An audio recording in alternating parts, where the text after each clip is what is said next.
Okay, ఈరోజు మన leader ప్రోగ్రాంలో మన గెస్ట్ జిన్నారం మండల్ కాంగ్రెస్ పార్టీ అధ్యక్షుడు వడ్డే కృష్ణతో ఉన్నాం. మరి కాంగ్రెస్ పార్టీ భవిష్యత్ కార్యాచరణ ఏ విధంగా ఉంటుంది ఫర్దర్లో అనే అంశంతో మనం ఈరోజు తనతో చర్చలో కూర్చున్నాం. కృష్ణన్న నమస్తే. నమస్తే అన్న, ఏంది ఇప్పుడు 10 సంవత్సరాలు కాంగ్రెస్ జెండా మోసిరు అన్న. ఇంకా కాంగ్రెస్ జెండా మీద మీకు ఇంకా రిస్క్ కానీ విరక్తి కానీ చెందలేదంటారా? చెందదే, కన్యతల్లి కదా కాంగ్రెస్ అంటే. ఎందుకు చెందుతుందన్న అంటే ఇప్పుడు నిన్న మొన్న మీ పార్టీకి కానీ తర్వాత మిమ్మల్ని కానీ ఇబ్బంది పెట్టిన వాళ్ళే మీ ముందు బెంచీలో మీ ముందు సీట్లలో మీకు సీట్లు లేకుండా వాళ్ళ సీట్లలో కూర్చోవడం మీకు ఎంత అవమానం అనిపించేదా? నిన్న అవమానం ఇచ్చి కార్యకర్తలు వ్యతిరేకించారు కదన్న. ఎందుకంటే నిన్న ఒక సంఘటన జరిగింది సోల్కపల్లి రైతు వేదికలో, రైతు ప్రోగ్రాంలో. దురదృష్టకరం అది. ఎందుకంటే అదే వ్యక్తి టీఆర్ఎస్ పార్టీలో ఆయనకు ఒక వైస్ చైర్మన్ ఇచ్చిండు. అదే ముందుగల్లా కాంగ్రెస్ పార్టీలో ఆయన నమ్మి ఒక జెడ్పీ ఫ్లోర్ లీడర్ ఇచ్చింది. జెడ్పీ ఫ్లోర్ లీడర్ ఇచ్చి అందులో ఎమ్మెల్యేకు కొవ్వాటుగా ఉండి కాంగ్రెస్ పార్టీలో ఏం జరుగుతుందో, కాటా శ్రీనివాస్ గౌడ్ ఏం చేస్తుండో, కాంగ్రెస్ పార్టీ ఏం చేస్తుందో ఫోన్ల ద్వారా ఎమ్మెల్యే గారికి మొత్తం సలహాలు ఇచ్చి కొవ్వట్టుగా చేయడం జరిగింది. అదే కాంగ్రెస్ బీఫామ్ కాటా శ్రీనివాస్ గౌడ్కి వస్తాకల్లా అదే టీఆర్ఎస్లా చేరడం జరిగింది. అదే గూడెం మైపాల్ రెడ్డి.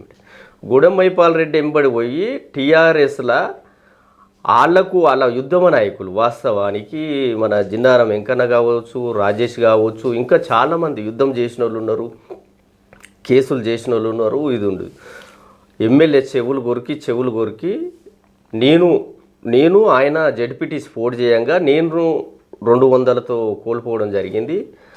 తర్వాత ఆయనకు ఎంతోమంది సీనియర్లను పక్కా పెట్టి మైపాల్ రెడ్డి వైస్ చైర్మన్ ఇప్పించడం జరిగింది జిల్లా పరిషత్.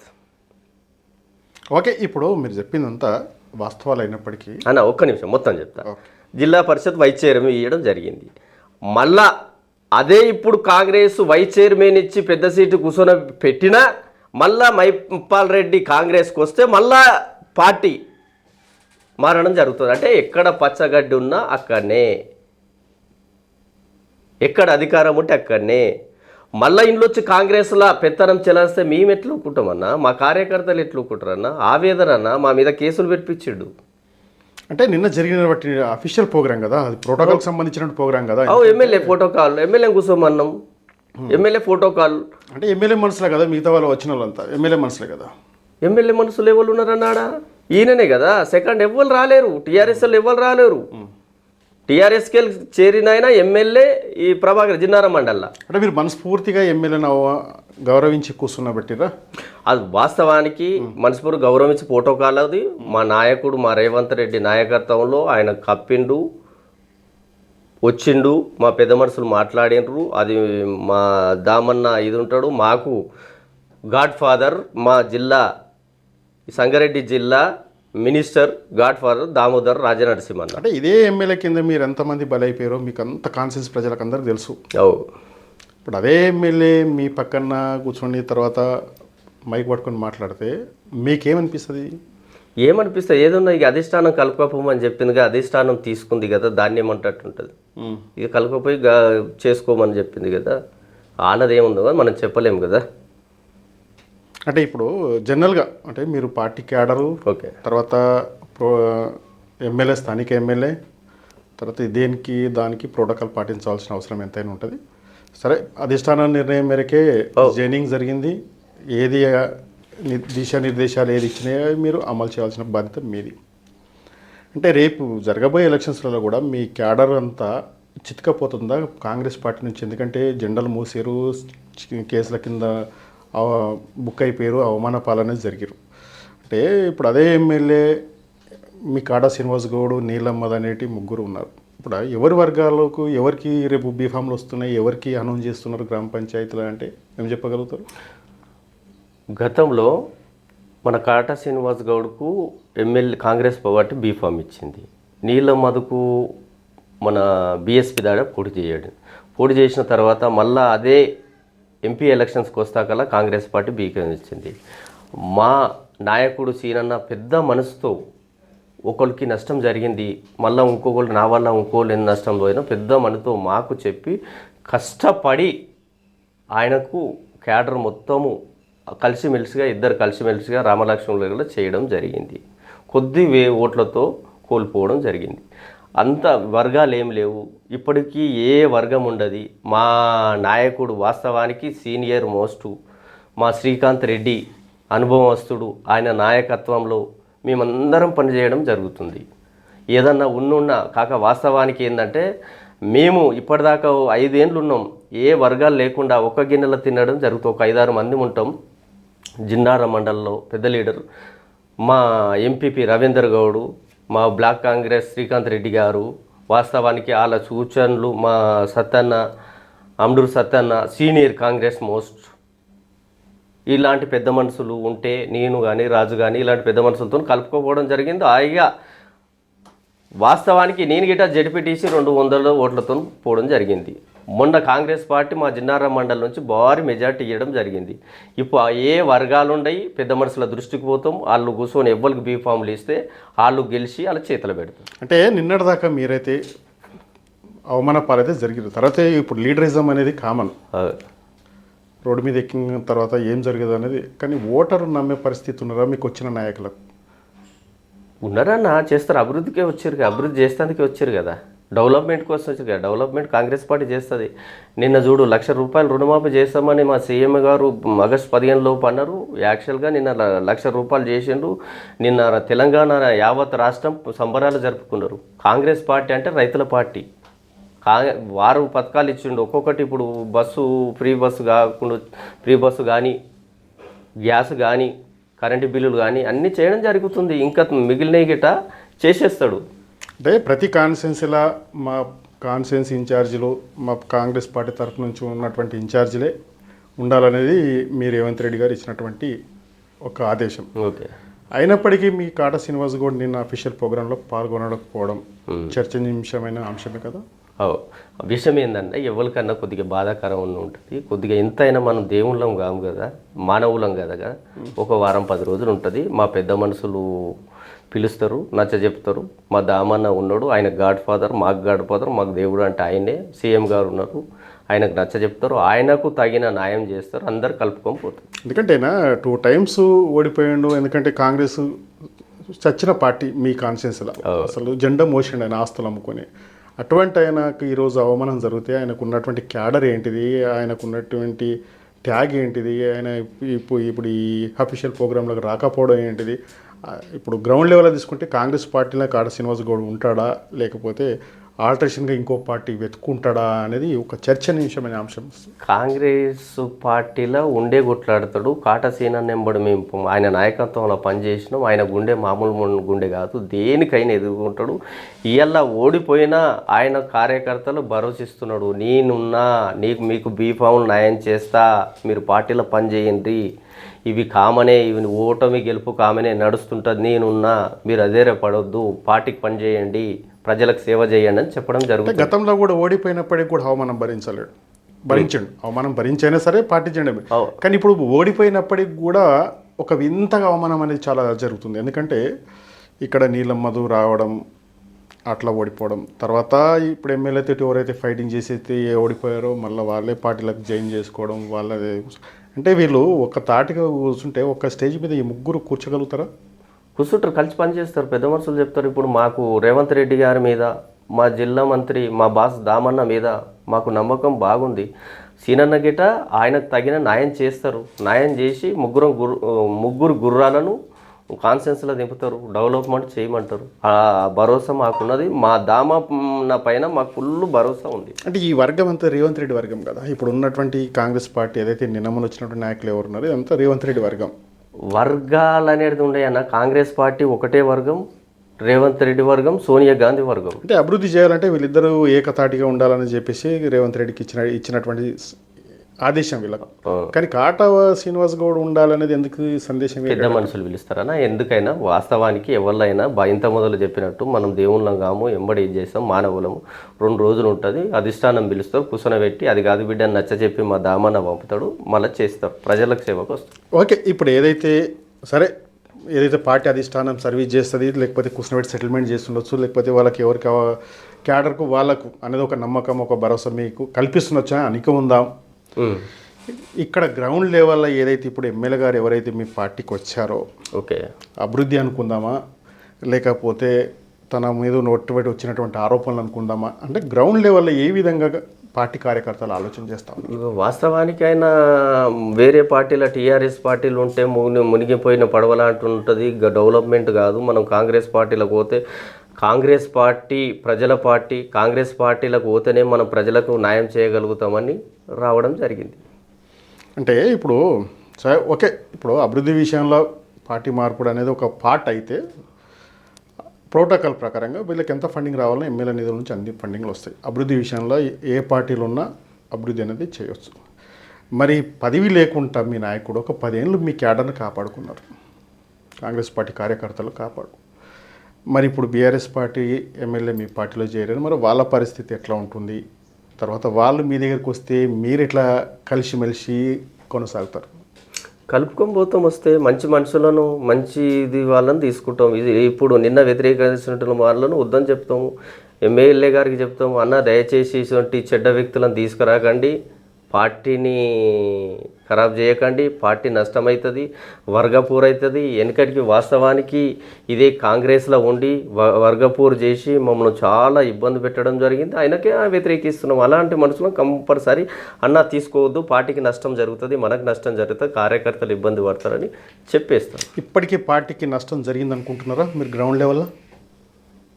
నష్టం ఏం జరగలే, కాకపోతే కొద్దిగా బాధపడుతుండొచ్చు, కొన్ని రోజులకు తెలిసి మంచిగా ఉంటుంది. అంటే ఇప్పుడు ఏదైతే మీరు నిన్న ఏదైతే ఉన్నటువంటి క్యాండిడేట్ ఏదైతే ఉందో, మీరు ఆ కుర్చీలో కూర్చోవద్దు లేవాల్సిందనేది ఏదైతే మీరైతే నిన్న ఒక గలమెత్తి ఆయనను నిలదీశారో, అదే క్యాండిడేట్ ఏదైతే ఇన్ఫార్మర్గా ఇప్పటికీ మీరు అన్నారు కదా ఇంతకుముందు, ఇన్ఫార్మర్గా ఉండి మమ్మల్ని కాంగ్రెస్ పార్టీ కార్యకర్తలకు చాలా ఇబ్బంది పెట్టారు, మా కాంగ్రెస్ పార్టీకి ఆయనను ఒక స్థాయికి తీసుకుపోయింది, అయినప్పటికీ కూడా మాకు కోవట్టుగా ఉండి మాకు నానా రకాలుగా ఇబ్బంది పెట్టినటువంటి క్యాండిడేటే మా పార్టీలోకి వచ్చి తర్వాత ఇప్పుడు ఏదైతే వాళ్ళ పదవి అయిపోయిన తర్వాత కూడా చైర్ల మీద కూర్చున్నారు అనేది ఉంటే, అదే కోవట్టుగా ఇప్పుడు అదే పరిస్థితి తీసుకెళ్తే మీ క్యాడర్ ఎక్కడ ఉంటుంది? అందుకన్నా వ్యతిరేకించింది ఆ కోవట్టనే ముందుగాల నష్టపోయినాం, ఇప్పుడు గిట్ట నష్టపోవద్దని ఎమ్మెల్యే గారికి దండం పెట్టని చెప్పడం జరిగింది.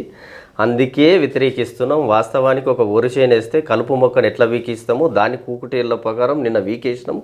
మళ్ళీ ఆయన ఎక్కడ పార్టీలో తిరగనీయం, మేము అధిష్టానానికి దృష్టికి తీసుకుపోతాం, అవసరం ఉంటే మా మినిస్టర్ దామన్న దగ్గరికి పోతాం, కాళ్ళు పట్టుకుంటాం, ఆయన వద్దని చెప్తాం.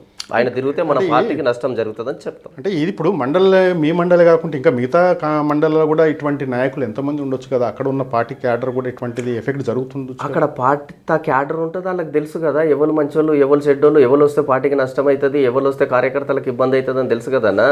వాళ్ళు చూసి వాళ్ళు అధిష్టానం చిన్నకి చెప్పేస్తారు, ఎమ్మెల్యేకి చెప్పేస్తారు, అదే మదన్నకి చెప్పేస్తారు, వాళ్ళు ముగ్గురు కూర్చొని నిర్ణయం తీసుకుంటారు. ఇప్పుడు దయచేసి వాస్తవానికి ఎవరిని ఇప్పుడు తీసుకున్నా ఆ ముగ్గురు కూర్చొని నిర్ణయం తీసుకోవాలని అధిష్టానం దృష్టికి తీసుకుపోతాం మేము. నిన్న మీరు చేసినటువంటి ఒక ఏదైతే ప్రోగ్రామ్ ఏదైతే ఉందో అది మొత్తం తెలంగాణ వ్యాప్తంగా వైరల్ అయిపోయింది. అంటే ఒక చైర్ తోటి సరే, క్యాండిడేట్ విషయానికి వస్తే ఆయన స్థానిక ఎమ్మెల్యే అభిమాన నాయకుడు కావచ్చు, ఇతర వాళ్ళకు ఉన్నటువంటి బంధం కావచ్చు, అంటే అంతా మీరు ఆయనను ఒక 10 మందిలా అవమానం చేయవలసిన కర్మ ఏమి వచ్చింది కాంగ్రెస్ పార్టీ కార్యకర్తలు? ఆయన కూడా మీ క్యాడర్కి సంబంధించినటువంటి క్యాండిడేట్ కదా ఇప్పుడైతే. అనా వాస్తవానికి ఫోటో కాల్లో ఎమ్మెల్యే కూర్చున్నాడు, ఎమ్మెల్యే పక్కకు మా ఎంపీపీ గిట్ ఉన్నాడు, మా ఎంపీపీ నిలబడితే ఆయన కూర్చున్నాడు. వాస్తవానికి ఎంపీపీ ఒక జిన్నారం 195 నంబర్కు లాఠీ దెబ్బలు తిన్నాడు, నేను తిన్నా, మా శ్రీకాంత్ తిన్నాడు, మేమందరం అనుభవించిన వాళ్ళని. నిన్న చూడు మా పెద్ద గుణము, మేమిద్దరం ఎంపీపీ నేను కొట్లాడితే మా పెద్ద గుణంతోని పెద్ద మనసుతోని మా శ్రీకాంత్ రెడ్డి ఆపుతున్నాడు, వద్దు వద్దు వద్దు అని ఆపుతున్నాడు. అలాంటి వ్యక్తులమన్నా మేము. అంటే ఆయన కూడా జెడ్పీటీసీ మీ మండలే కదా. జడ్పీటీసీ అయినా మాకు వెన్నుపోటు పొడిచిండు కదన్నా. ఇప్పటికైనా ఉండి ఇక్కడిది అక్కడ హరీష్ రావుకు చెప్తాడన్నా. ఏమేమి నడుస్తున్నదో ఏమేమి కథనో మొత్తం ఇక్కడ వార్తలు హరీష్ రావు చేరజేస్తాడు. అసలు కొవ్వట్టయినా మంచి మనిషి కాడు. అంటే వాళ్ళు మనస్ఫూర్తిగా కూడా ఇలా కాంగ్రెస్ పార్టీలో ఇంకా నిమగ్నం కాలేరు. ఇంకా కూడా కొవ్వట్టే ఉంటుంది. ఇప్పుడు ప్రభాకర్ అనే వ్యక్తి కాంగ్రెస్ పార్టీలో తిరిగితే కాంగ్రెస్ పాత క్యాడర్ మొత్తం జీర్ణించుకోలేకపోతారు. వాళ్ళు క్యాడర్ మొత్తం కార్యకర్తలు వచ్చి మా మండలి లీడర్లను కొట్టే పరిస్థితి వచ్చింది. మీరేం చేస్తాం, మీరు మాట్లాడతారా మేము మాట్లాడాను అనే పరిస్థితికి వచ్చింది. ఇప్పుడు కష్టపడ్డది మీరు. సరే ప్రభుత్వం వచ్చింది మీది. సరే ఎంపీకి కూడా చైర్ ఉండాల్సింది, చైర్ లేదు. అంటే ప్రభాకర్ గారికి చేరేశారు. తర్వాత ఎమ్మెల్యే కామన్. ఇప్పుడు జనరల్గా మీ మండల నాయకులకు, మీకు సీనియర్లకు, మీకు అందరికి చేయవలసిన బాధ్యత అక్కడ ఉండే. అంటే స్టేజీ ఆ విధంగా జరగడానికి కారణం ఏంటిది? అంటే అక్కడ ఉన్న అధికారులు అటువంటిలా, లేకపోతే మీ పార్టీ నాయకులే అటువంటి సిచ్యువేషన్ లేపారంటారా? అధికారుల్లో తప్పు లేదు. ఎన్నెన్నే ఒక 7-10 సేలు వేసిండ్రు. 7-10 సేలు అయినా ఎమ్మెల్యే ఎంబడి కొంతమంది వచ్చారు. కొంతమంది వచ్చి వాళ్ళు కూర్చోవడం జరిగింది. మేము పెద్ద మనసుతో వాళ్ళకింట గౌరవం ఇచ్చడం జరిగింది. కాకపోతే మాకు కాంగ్రెస్లా మేము ప్రతిపక్షం పోషిస్తే అధికారంలో ఉండి మా ఈపులు వలగొట్టించి మా మీద కేసులు విడిపెట్టి, ఇదే నేనున్న గ్రామంలో కొడుకంచిలో మా ఊళ్ళ మీద 30 మంది మీద కేసు చేయించాడు. ఇది కోర్టుకు తిరుగుతున్నాం. ఇప్పటికీ కేసులు ఉన్నాయి, ఇప్పటికి పోలే, ఇప్పటికి కోర్టుకు తిరుగుతున్నాం. అలాంటి వ్యక్తి మేము ఎమ్మెల్యే పక్కకు కూర్చుంటే మేము ఎట్లా జీర్ణించుకుంటాం? ఇప్పటికీ నిన్న టీఆర్ఎస్ వాళ్ళు కామెంట్ పెట్టిండు, కొడుక మేమేదో ఊకున్నాం కానీ కాంగ్రెస్ వాళ్ళు ఊకోవరు, వాళ్ళు మంచితనం ఓపుకుంటుంది, 10 ఏళ్ళు ఓపిక పట్టిండు, ఇప్పుడు నీ భర్తం పట్టిండని నిన్న చెప్పారు. వాళ్ళు బీజేపీలు తిట్టిర్రు, మేమే కాదు. కాంగ్రెస్ తిట్టింది, బీజేపీ తిట్టింది, ఇది తిట్టింది. అంటే ఆయన మొత్తానికి ఒక చీడపురుగు అనమాట. ఏ పార్టీలో చీడపురుగు. అంటే ఇప్పుడు ఎమ్మెల్యేతో డిస్టర్బ్ లేదు మీకు? పెద్దలు మాట్లాడారు, అధిష్టానం చూసుకుంటుంది. ఎమ్మెల్యే ఆమె తోలిస్తున్నాం బిడ్డ, పని చేసుకోరు, కలిసి పని చేసుకోరు అంటే రైట్, పని చేసుకుంటారు, గౌరవం ఇస్తాం. ఓకే. ఇప్పుడు మొత్తానికైతే రైతులను సాటిస్ఫై చేసే ప్రోగ్రాంలలో ఒక వింత జరిగిందని ఇక్కడ జిన్నారం ప్రజలు చెప్పగలుగుతారు. అంతే కదన్నా. ఇంకోటి, ఇప్పుడు చెప్పకపోతే ముందు నష్టం జరుగుతుంది కదన్నా. ముందు కార్యకర్తలు ఇబ్బంది పెడతారు కదా. ఆయనకు వర్గాలు చేసి నడిపియడం బాగా గుర్తన్నా. ఎమ్మెల్యే పక్కన కూర్చుంటాడన్నా. పాపం ఎమ్మెల్యే పెద్ద మనిషి కదా, మంచి చెప్తుండని వింటుండొచ్చు, కానీ ఒక దిక్కు చెదలు తగిలినట్టే పార్టీ నష్టం జరుగుతూనే ఉంటుంది. అంటే ఎమ్మెల్యే కూడా ఎఫెక్టే కదా ఇటువంటి ఎఫెక్ట్. ఆయన గ్రహించలేకపోతున్నాడు. నిన్న మేమైతే దృష్టికి ఇది మంచి విత్తనం కాదన్నా, చెడు విత్తనము, ఇది షుగర్ లాంటిది, బొక్క తింటేనే ఉంటుందని చెప్పినాం నిన్న. ఎమ్మెల్యే గిట చెప్తాము, ఎమ్మెల్యే సారు గిట ఆల్రెడీ నేను చెప్తా అన్నా, నీకు నిన్న మొన్న టీఆర్ఎస్లో ఉన్నావు కదా, నీ దగ్గర పనిచేసారు కన్నా, ఒక 10 మందిని పిలుచుకొని అడగన్నా, ఆ 10 మందిలో ఒక్కడన్నా ప్రభాకర్ అన్న మంచోడు అంటే ఆయననే ముంగట పెట్టి నడిపియన్న అని చెప్తాం. అంత వాళ్ళగిట అన్న వాస్తవానికి ఫోన్ చేస్తురన్న, వాళ్ళగిట ఫోన్లు చేసి మా కార్యకర్తలకు మాకు ఫోన్ చేసి, మా శని పోయింది, మా దాంట్లోకి వెళ్ళి శకుడు పోయిండు, మీ దాంట్లోకి వచ్చిండు, మీ పార్టీ ద్రష్టం పడుతుంది అని చెప్తురన్న. నవ్వు అన్న, నేను ఒక సందర్భం చెప్పాను, చెప్పొద్దు అవతల పార్టీ గురించి, కానీ నిన్న ప్రభాకర్ను వ్యతిరేకిస్తే, ప్రభాకర్ను వ్యతిరేకిస్తే టీఆర్ఎస్ మొత్తం గుంపు గూడి ఒక దావత్ చేసుకుర్రు అన్న, సంబరాలు జరుపుకోరు. ఓన్లీ మీరు చేసిన వింతకు మంచి గుణపాఠం చెప్పిర్రు, మంచి సన్మానం చేసిర్రు, మంచి గుణపాఠం చేసిర్రు, మంచి సన్మానం చేసిర్రు, తగిన బుద్ధి చెప్పిండు ఆయన శాస్త్రాలు. కానీ నిన్న దావత్ చేసుకురు సాయంత్రం. మరి అటువంటి క్యాండిడేట్కి మీరు జడ్పీ స్థాయిలో, తర్వాత జిల్లా పరిషత్ వైస్ చైర్మన్ ప్రోడర్లు ఇచ్చే అవకాశం ఎట్లా కల్పించారంటారు? ఇప్పుడు మీ గ్రామీణ ప్రాంతాలలో సరే అటువంటి క్యాండిడేట్ ఉండడం అనుకుందాం కొద్దిసేపటికి, అయినప్పటికీ ఆయనకు ఎన్నికబడ్డ క్యాండిడేటే కదా. విషయం ఏంటంటే, సునీత లక్ష్మారెడ్డి ఫస్ట్ నర్సాపూర్ కాన్సెస్ ఉండే, నేను అప్పుడు ఉప సర్పంచ్ నుండి, ఆయన మళ్ళా ఆయన భార్య ఎంపీపీ నిర్మలమ్మ, ఆమె ఎసొంటి వ్యక్తి అంటే దేవత, అసొంటి వ్యక్తి. వాళ్ళ ఇంట్లో నేను అన్నం తిన్నా, నాకు అన్నం పెట్టింది, ఆ విశ్వాసం మర్చిపోద్దు ఎప్పుడు. ఆమె ఇప్పటికీ కలిసినా, నాకు కనిపించినా 2 చేతులు ఎత్తి దండం పెడతా, అంత మంచి మనిషి. వాస్తవానికి ఆమె నిర్మలమ్మ అంత మంచి మనిషి. ఈయననే శకుడు, ఈయన బుద్ధే వేరు. అప్పుడు సునీత లక్ష్మారెడ్డి దాంట్లో చేసింది నడిచింది. మళ్ళీ ఇప్పుడు పడంచెరు మన కాన్స్టెన్సీ కాగానే మళ్ళీ ఎమ్మెల్యే పక్కన నందీశ్వర్ గౌడ్ కూర్చొని చెవులు కొరికి యాక్చువల్గా అప్పుడు జెడ్పీటీసీ బీఫామ్ మా శ్రీకాంత్ రెడ్డి గారికి వచ్చేది జనరల్ బీఫామ్. బీసీ అని బీసీ అనేదని చెప్పి ఏదో చెవులు కొరికి అది ఇది నేర్పి బీఫామ్ తీసుకొని గెలవడం జరిగింది. కాంగ్రెస్ బీఫామ్ తీసుకొని గెలవడం జరిగింది. అంటే మొత్తం మీద ఇన్ఛార్జీల ఇన్ఛార్జీలతోటి వాళ్ళ అప్పుడు ఎమ్మెల్యే ఉండే ఇంకా ఓడిపోలే, 2 నెలల్లో ఉండే అధికార పార్టీ కాబట్టి అధికార పార్టీ వారు గెలిచింది. మళ్ళా అధికార పార్టీ ఇప్పుడు అది కాంగ్రెస్ ఓడిపోగానే మళ్ళీ అధికార పార్టీలో చేరిన టీఆర్ఎస్లా నా మీద 200 ఓట్లతో గెలిచిండు. ఓకే, మీరు కాంగ్రెస్ పార్టీ తర్వాత బీఆర్ఎస్ పార్టీ. ఓకే, ఇప్పుడు అదే పునరావృతం కాకుండా ఫర్దర్లా మీరు ఎటువంటి చర్యలు తీసుకుంటున్నారు? ఇప్పుడు ఆ క్యాండిడేట్ అనేది మీ పార్టీకే నష్టం, తర్వాత ఎమ్మెల్యే విషయం అనేది అది పెద్దలు చేసినటువంటి నిర్ణయం. ఇది గ్రౌండ్ లెవెల్లో వచ్చే వరకు, మండల్ లెవెల్కి వచ్చే వరకే అటువంటి క్యాండిడేట్లు ఉండడం వల్ల రేపు స్థానిక ఎలక్షన్స్లో కావచ్చు, పార్టీ క్యాడరే కావచ్చు, ఆల్టరేషన్గా వేరే ఆలోచన వచ్చేస్తుంది. ఎందుకంటే ఎవరికైనా జెండా మోసిన వాళ్ళకు ఒక కషి ఉంటుంది. ఈ ఇన్ఫార్మల్గా ఉండడం వల్ల పార్టీ క్యాడర్ దెబ్బతలకుండా సూచే ఆలోచనలో మీరు కావచ్చు, తర్వాత మీ పార్టీ క్యాడర్ కావచ్చు ఉందంటారా? ఇప్పుడు ఏం మాట్లాడుకున్నామంటే వాస్తవంగా మనం ఊకుంటే గిట కాదు, మనం తీసుకుపోయి మనకు 3 పెద్ద మనుషులు ఉన్నాడు. ఇప్పుడు ఎమ్మెల్యే కావచ్చు, నీలం మదన్న కావచ్చు, కాటా సీనన్న కావచ్చు, ఈ 3 తీసుకుపోయి ఈయననే కాదు, ఈయనకునైతే తిరిగే పరిస్థితి లేదు. తిరిగితే కార్యకర్తలు ఊకోరు, మనం వ్యతిరేకిస్తారు. ఆవలలోకి వలసిచ్చినట్టయితే అది కరెక్ట్ కాదు, డెవలప్మెంట్ కాదు, ఇబ్బందులు అయితే వర్గపోళ్ళు చేస్తారు. ఈ చీడపూరు వద్దని చెప్పడం, దండం పెట్టి చెప్పడం జరుగుతుంది. ఆయన తిరగనీయం, అసలు సమస్యనే లేదు, దాంట్లో వెనకకు పోయేదే లేదు. ఇంకొకటి కాన్సెన్స్ లేవల్ల మీరు ఎవరన్నా వస్తారంటే 3 కూర్చొని నిర్ణయం తీసుకొని మంచి వ్యక్తులను, ఏదన్నా మంచి వ్యక్తి ఉంటే తీసుకోండి అని చెప్పడం జరుగుతుంది ఆలోచించి. అది మన స్థాయి కాదు కాబట్టి మనం మాట్లాడడం. మన ఈ మండల పూర్తి కూడా మన మండల పూర్తికి మాట్లాడాలి. ఎవరు మంచోళ్ళు ఎవరు చెడ్డోళ్ళు అని చెప్పడం జరుగుతుంది. అంటే ఈ క్యాండిడేట్ ఇంకా కూడా ఉన్నారా ఇన్ఫార్మల్గా? ఇదే క్యాండిడేట్ కాకుండా ఇంకా బీఆర్ఎస్ పార్టీకి సంబంధించిన క్యాండిడేట్లు వచ్చేస్తే కూడా ఇటువంటి ఇంకోళ్ళు ఉన్నారా? ఇంకోటి ఏందన్నా, వాస్తవానికి కాంగ్రెస్ క్యాడర్ 10 ఏళ్ళున్నా ఊళ్ళల్లో పట్టుందన్న. కాంగ్రెస్ పట్టు ఉండి ఇప్పటికీ ఎంపీటీసీలు సర్పంచులు చాలా గట్టిగా ఉన్నారు. వాస్తవానికి ప్రతి విలేజ్లో ఎంపీటీసీ కానీ సర్పంచ్ కానీ ఇప్పుడు జెడ్పీటీసీ కానీ ఎంపీపీ కానీ కాంగ్రెస్ గెలుస్తుందన్న. కాంగ్రెస్ పార్టీ ఇంత పట్టుందంటే దానికి బ్యాక్గ్రౌండ్, దానికి కృషి చేసినటువంటి నాయకుడు కాటా శ్రీనివాస్ కూడా ఒక అభిమాన నాయకుడు కాబట్టి తప్పకుండా మీ జెండా బతికింది.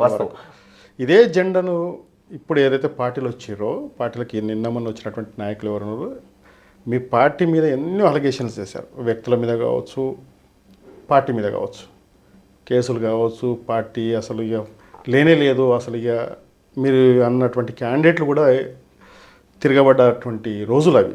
ఇప్పుడు అదే క్యాండిడేటు వాళ్ళు ఏదైతే స్పీచ్లు ఇచ్చారో కాంగ్రెస్ పార్టీకి భవిష్యత్తు లేదు, అసలు క్యాడర్ లేదు అని ఏదైతే చెప్పారో అదే క్యాండిడేట్ ఈరోజు స్టేజ్ మీద మాట్లాడుతుంటే మీరు ఎట్లా ఫీల్ అయిపోతారు? ఇక పెద్ద మనిషి పెద్దల నిర్ణయాలు తీసుకున్న దానికి మనం వ్యతిరేకించేంత కాదు కదా. ఏదో మన మండల స్థాయి కాబట్టి మనం వ్యతిరేకించి మండలి జరిగినటువంటి క్యాండిడేట్, మీ మండలి చెప్తున్నటువంటి క్యాండిడేట్ దాన్ని జీర్ణించుకోవద్దని చెప్పేస్తున్నాం కదా, కంపల్సరీ చెప్పేస్తున్నాం. అవసరం లేదు.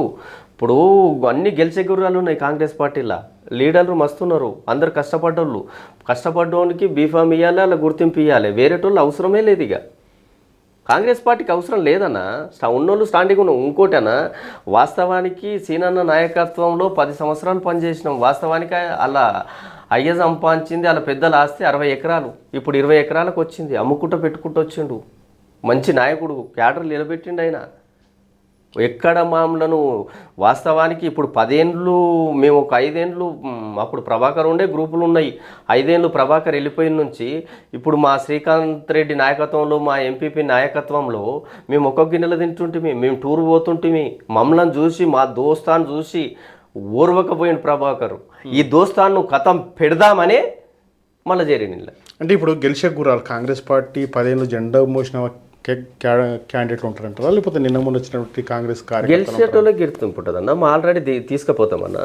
ఆల్రెడీ పెద్ద మనుషులకు చెప్తాం అలా ముగ్గురికి విలేజ్లలో కనుక్కుంటారన్నా ఎవరు గెలిచే గుర్రాలకి ఏంటి పాత క్యాడర్ ఉన్నది గట్టిగా ఉంటుంది కార్యకర్తలు వాడిది కార్యకర్తలు ఎవరి పేరు చెప్తే అలా పేరు అంటే ఇప్పుడు మీ ముగ్గురు కలిసి ఒకే క్యాండిడేట్ నిలబెడతారు, అంతే కదా. అది పార్టీ తీర్మానం అనొచ్చా? అంతే కదా, అంతే కదా. ఇక్కడ వాళ్ళ దానిలో కూడా 5 ఏళ్ళు 10 ఏళ్ళు పనిచేసిన వాళ్ళు ఉన్నారు కదా, వాళ్ళ అభిమాన నాయకులు ఉన్నారు కదా. టీఆర్ఎస్లోనే ఉన్నారు కానీ రాలేరు కదా కాంగ్రెస్లో. వస్తే కనుక మంచోడైతే ఉంటుండొచ్చు. వస్తే సెకండ్ ఆప్షన్ ఉంటుంది. ఫస్ట్ ఈడ మంచి వ్యక్తి కాంగ్రెస్ పార్టీలో లేకపోతే ఆ క్యాడర్కి ఇవ్వగలుగుతారు. కష్టపడ్డోడు మంచి వ్యక్తి పార్టీని మోసినోడు ఉన్నాడు కదన్నా, వాళ్ళకి చేసినాకనే ఎన్నుకోళ్ళకి చేయాలి కదా. వచ్చి పార్టీకి సేవ చేస్తారన్న, సేవ చేసినాక వాళ్ళ గుర్తింపు వాళ్ళకు నెక్స్ట్ అంతే కదన్నా. సేవ చేయాలి కదన్నా. రాగానే నేను కూర్చుంటా అందులో కూర్చుంటా ఇంట్లో కూర్చుంటా నేను అనలేరానా? నిన్న మేము అనకపోతే మమ్మల్ని కార్యకర్తలు కొడతారన్నా. ఇప్పుడు మేము కూడా అనేది ఏంటంటే పార్టీ కష్టపడ్డ 10 ఏళ్ళు ఉన్నారు. రేపు అదే పరిస్థితి పొజిషన్ మీదకి వచ్చి నేనున్నా, మా ఎమ్మెల్యే ఉన్నాడు, మేము ఆయనకు జెండా మోసినాం, మేము గెలిపించుకున్నాము, మీదేంది మీకు మీ ఇన్ఛార్జి లేడు, ఉన్న ఓడిపోయిన ఇన్ఛార్జి అనేది పునరావృతం జరిగితే అప్పుడు ఎట్లాంటి తిరుగుబాటు ఉండబోతుంది మీ కాంగ్రెస్ పార్టీలో అని అడుగుతున్నా. మాకు ఆ కాంగ్రెస్ పార్టీ ఆ పరిస్థితి వచ్చినప్పుడు మాకు ఎమ్మెల్యే కానీ సీనన్న కానీ మదన్న కానీ ముగ్గురు కూర్చొని సమయం నడిపిస్తారని నమ్మకం ఉంది. ఒకవేళ అది జరగకపోతే మా బాస్ మా నాయకుడు మా దామాన్ ఉన్నాడు, ఆయన మాకు న్యాయం చేస్తాడు. ఓకే, మొత్తం మీద దామోదర్ మీద పెట్టిన మీద ఇప్పుడు ఆయన మా దామన్న లేనిది మేము లేము. మా పడంచేరు కాన్ఫరెన్స్ లేదు, కాంగ్రెస్ లేదు. ఆయన కన్ను చూపుతోనే ఆ నీడతోనే మేము బతుకుతున్నాం. మాకు పార్టీ బతికింది. మేము ఏదన్నా పని చేసినా ఏదన్నా ఇది చేసినా ఆయన సలహాతోనే ఆయన ఇది చేస్తేనే వాస్తవానికి ఉంటారు. మేమంతా ఆయన జరిగింది. మీరు ఏదైతే ఇప్పుడు నిన్న కలిసినటువంటి ఎమ్మెల్యే తర్వాత ఎప్పుడైనా మీరు రివ్యూ చేశారా దామోదర్ తోటి పార్టీ క్యాడర్ కోసం బలోపేతం కోసం? మీరు దామోదర్ తోటి ఎప్పుడన్నా కలిసారా ఈ 2-3 రోజులు? కలిసి పని అధిష్టానం నిర్ణయించింది బిడ్డ, కలిసి పని చేయండి. నేను గిట్ట సీనియర్కి చెప్తా 2 రోజులు ఉండండి, నేను గిట్ట నచ్చ చెప్తా కలిసి పని చేయండి, సీనియర్ గిట్ట తగిన న్యాయం చేస్తాం, నేను ఉన్నా కదా మీకు ఎందుకు అని చెప్తే ఇక బాధ చెప్పిండు మనం చేస్తాం. అంటే ఇప్పుడు మా మిగతా మండలాల్లో మీ మండలంలో ఎట్లయితే జరుగుతుందో మిగతా మండలాల్లో కూడా అసహనంతో ఉన్నారు కాంగ్రెస్ పార్టీ నాయకులంతా. అరే ఏంద్రా నిన్న మొన్న మనము ఫైటింగ్ చేసిన వాళ్ళతో ఉన్నాము, ఏంది ఫర్దర్లో మేము కూడా రేపు స్థానిక ఎలక్షన్స్లలో లేకపోతే కౌన్సిలర్ ఎలక్షన్స్లలో మేము కూడా కాంటాక్ట్ చేయడానికి సిద్ధంగా ఉంటే ఇప్పుడు ఏంది మనకు చెక్ పాయింట్ వచ్చింది అనేది అంశంతో ఒక తెరపైకి వచ్చినటువంటి అంశం ఇది. వాళ్ళకు ఒక సస్పెన్షన్గా ఉన్నటువంటి మ్యాటర్. అదే కనుక అది క్లియర్గా ఉంటుంటే ఇప్పుడు జరుగుతుందా ఫర్దర్లో? వాళ్ళ లైన్ వాళ్ళకి క్లియర్ ఉంటుందా, మీ లైన్ మీకు క్లియర్ ఉంటుందా? ఆల్రెడీ టీఆర్ఎస్ వాళ్ళు అంటున్నారంట కాంగ్రెస్ బెల్ట్ గట్టిగా ఉంది, కాంగ్రెస్ లీడర్లు ఉన్నారు, అందులో పోయి మనం ఏం చేస్తాము, వెనక సీట్లు ఎందుకు చూస్తాము, ఇళ్ళనే మాట్లాడదాం, ఎట్లా అయినా గెలవంగా 5 సంవత్సరాలు మళ్ళీ 5 సంవత్సరాలు చూసుకుందాము, అందులోకి పోతే మనకు ఉండదు, అలా కష్టపడ్డ వాళ్ళు ఉన్నారు, ఇది ఉన్నారు, అలాగే ఇటు ఉంటుంది కదన్నా. అంటే మొత్తాన్ని వాళ్ళు ఫిక్స్ అయిపోయారు అనమాట ఇప్పుడు వాళ్ళ క్యాడర్కి. అంతే కదా, ఇంట్లో ఎవడన్నా వీక్ ఉంటే వాళ్ళు వస్తేనేమో, ఇంట్లో వీక్ లేదు కదా, స్ట్రాంగ్ ఉన్న వాళ్ళు ఉన్నారు కదా కార్యకర్తలు. 10 సంవత్సరాలు ఆస్తులు అమ్ముకొని క్యాడర్ కాపాడుకున్నారు కదా. వాస్తవానికి ఈ కేసులకు అవమానాలకు పోలీస్ స్టేషన్ పోతే మాయాసొంటల మీద కేసు పెడితే టీఆర్ఎస్ వాళ్ళు ఒక వార్డ్ నెంబర్ కూర్చుంటే మాయాసొంట మండల లీడర్లు నిలవడం పోలీస్ స్టేషన్లో భరించడం బాధ. ఆ పెయిన్ అనేది ఇప్పుడు కనిపిస్తుంది. అంతే కదా, ఉంటుంది కదా ఎవరికైనా, ఏ కార్యకర్త అయినా ఆత్మ అభిమానం ఉంటుంది కదా. ఇప్పుడు ఆ ఆత్మాభిమానం అనేది ఆ గౌరవం అనేది కంటిన్యూషన్ ఫర్దర్లో జరిగేటటువంటి ఎలక్షన్స్లో అంతా సిద్ధంగా ఉన్నారు కదా. కంపల్సరీ ఉన్నారు. ఎమ్మెల్యే గారికి గిట్ట చెప్పిండు, ఏదన్నా చూసి నడుద్దాం, నిన్న లాస్ట్కి చెప్పేసిండు, ఏదన్నా కూర్చొని మాట్లాడదాం, ఆలోచిద్దాం, మీ కార్యకర్తల నిర్ణయం తీసుకొని మేము సెట్ చేస్తామని చెప్పిండు. మేము మాట్లాడి సెట్ చేస్తాం వద్దని చెప్పిండు.